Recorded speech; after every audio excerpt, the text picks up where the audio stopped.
I read somewhere a few years ago that people were waiting for the next recession and housing crash to buy a house when prices dropped, like the 2009 recession. And there's been lots of opinions and lots of speculation about whether that housing crash is going to happen or not. In this video, I'm going to give you my opinion, and I'm going to show you how I came to that opinion with data and with what's going on in the market around the United States of America. And here's a hint: there is going to be no market crash. And stick around to the end of this video and you'll find out exactly why.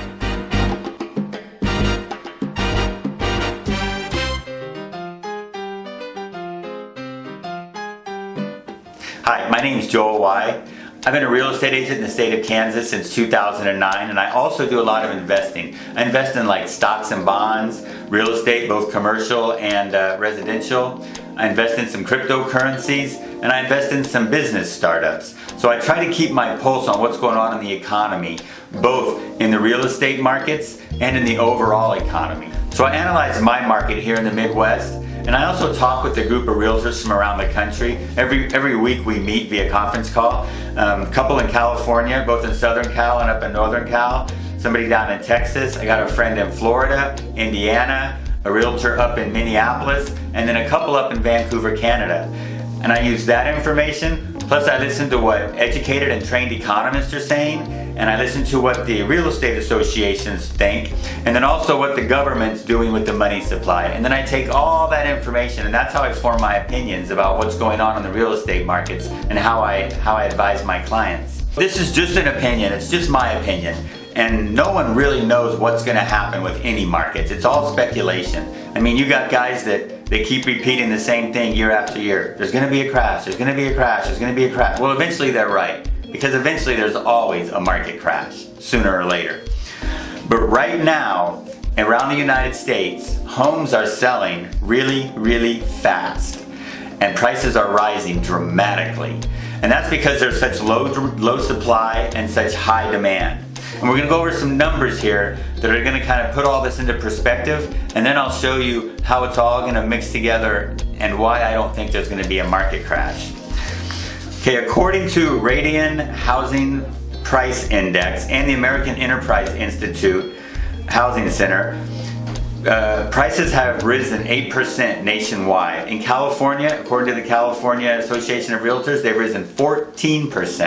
And here in my market in Wichita, Kansas, year over year, prices have risen 7.2%. Now that's pretty dramatic when you consider that on a regular normalized market, real estate prices rise between 2 to 4%. And the reason for that, like I said, is very low supply. There's not enough houses for sale, and there's a lot of demand. There's not nearly enough houses to satisfy all the buyers up here. And so why is that happening?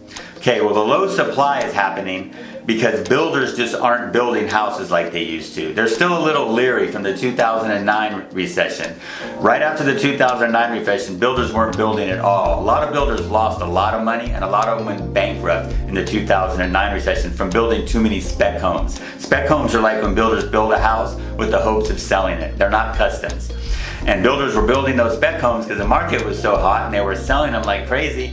And so when the market crashed, they were stuck with all those homes. So they've been a little leery. And while building is picking up rapidly the last couple of years, it's not nearly the numbers it was pre-2009. There's that. And then there's also that people are just staying put in their homes longer. You know, according to Housing Wire, over the last 20 years, people have more than doubled the time they spend in their home. For instance, in the year 2000, the average time that people stayed in a home they bought was 5 years. Last year, it was 12 years. So people just aren't selling their house as fast as they used to, which has kind of limited the supply. Now, why the high demand? Well, basically, it's buyer buildup. You know, every year more and more buyers come on the market, and there's not as many houses coming on the market to satisfy that. So the buyers just kind of build up, and that's why we've gotten to this point. Understand, we've had low inventory for the last 3 or 4 years. This isn't just a COVID thing. So that's been building up for quite a while now. And the other reason is, while we've had low interest rates for the last decade, you know, we were telling people after the 2009 recession that interest rates can't stay this low. The economy just can't handle it. But they have. Anytime they start to creep above 5%, people stop buying houses and they go back down. You know, my parents were paying 17% interest in the 70s. I was paying 6.5% pre-2009 recession. But now with COVID and the Fed's lowering the overnight lending rate down to 0% interest, mortgage rates have come down to under 3%. I closed 2.7% loans last week. 2.7%. That's just insane. So that's forcing a lot of buyers off the fence and into the market for fear of missing out. So there's your heavy demand and your low supply. That's what's going on right there. Now, what about the supposed crash that's coming? Well, frankly, as I said, I don't think there's going to be one. And I'll tell you why. The government response to COVID was phenomenal. It was so much bigger than the 2008-2009 recession.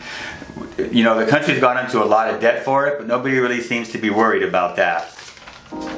So when they responded to COVID, they passed the CARES Act. And in the CARES Act, they put a moratorium on mortgages. Homeowners they couldn't afford to pay their mortgage because of job loss or whatever could go into forbearance, which means that they don't have to make mortgage payments, and the ones that they miss get tacked on to the end of their loan. That's what happened in most cases. And some of them they miss a few months and then they just pay it all at once. But mostly it just gets tacked on to the end of their loan. Now that runs out next spring. Okay, and we're expecting an influx of foreclosures when that runs out. I mean, that's just a fact. And when those foreclosures hit the market, personally, it's going to be kind of a good thing, because our supply is so incredibly low right now that when those foreclosures start coming onto the market, you know, the supply is going to come up and the demand's going to go down. And I think it's just going to stabilize the market. I don't think there's going to be enough of them that it's going to crash the market. And another reason for that is that banks aren't stupid. Banks know how to make money. So even when they do get that influx of foreclosures, they're not just going to throw them all on the market at once, because they know that'll drive prices down. And plus it takes banks a little while to process all that. So they'll come down through a funnel and they'll get dropped into the market, you know, a few at a time. And as they do, like I say, it's just going to stabilize the market and even it out. Now I'm going to read some scary numbers to you. And this is what all the housing crash guys are talking about. And they make a lot of sense because they are scary numbers. But when you put these numbers into perspective, what I just told you, you can see how it's not gonna be as bad as it sounds.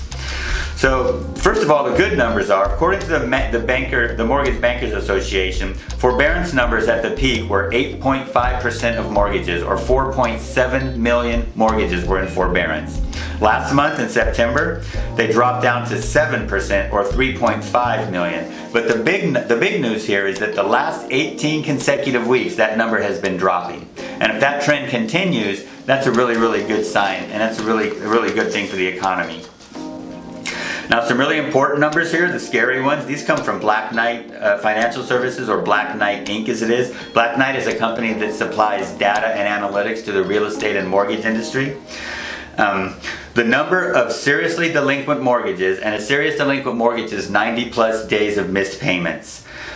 It fell by 43,000 in September. Now that's not a big number when you think about that there's still 2.3 million people that are seriously delinquent. 2.3 million. But that 43,000 that dropped in September, that was the first time it's dropped since the peak of COVID. So we're starting to see a down trend. I'll bet the very beginning of that trend, but we're starting to see people getting it together because the job situation is really improving. At the height of the pandemic, there were 22 million Americans out of work. That's a lot. Well, more than half of those have recovered their jobs, and that number is going down every week. I'll bet the job recovery is slowing. It is going down. Black Knight also, they say that in 2020 the average unemployment rate is going to end up being 8.8. They forecast for 2021 that number to be 7.1. Now, economists are saying the effective unemployment rate, that counts people that have given up and aren't reporting, is a little over 10%, and that's not a good number.